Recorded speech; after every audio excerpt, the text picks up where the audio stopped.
మీ తమ్ముడు చనిపోయే ముందు గంజాయి తాగి ఉన్నాడు. ఇప్పుడు నువ్వు వెతుకుతుంది చిన్న వ్యక్తులను అయితే కాదు.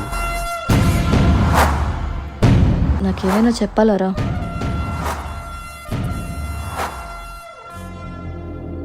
నువ్వు చెప్పేది నిజమా? అసలేం అర్థం కావట్లేదే.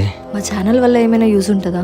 దీని అనవసరం పబ్లిక్ చేస్తే అవతల వాళ్ళు అలర్ట్ అయిపోతారు. మరి ఏం చేద్దాం అనుకుంటున్నావు? నువ్వు విషయం ఎవరికి చెప్పుకో, నేను చేయాల్సింది చేస్తాను. మా తమ్ముడు గణేష్ మీ దగ్గరకు వచ్చి ఎన్రోల్ అవుతుందిరా. 2 months నుంచి మా దగ్గర రావడం లేదన్నా. వాడికి మీకు ఏమైనా గొడవ అయిందా? లేదన్నా, అలా ఏం లేదు. సరేరా. వాడు వేరే బ్యాచ్ వాళ్ళతో తిరగవాడన్నా. అందులో ఒకటి నాకు బాగా తెలుసా అన్న. ఎవర్రా? ఊరి చివరి అందరు కలిసి గంజాయి కొడతారన్నా.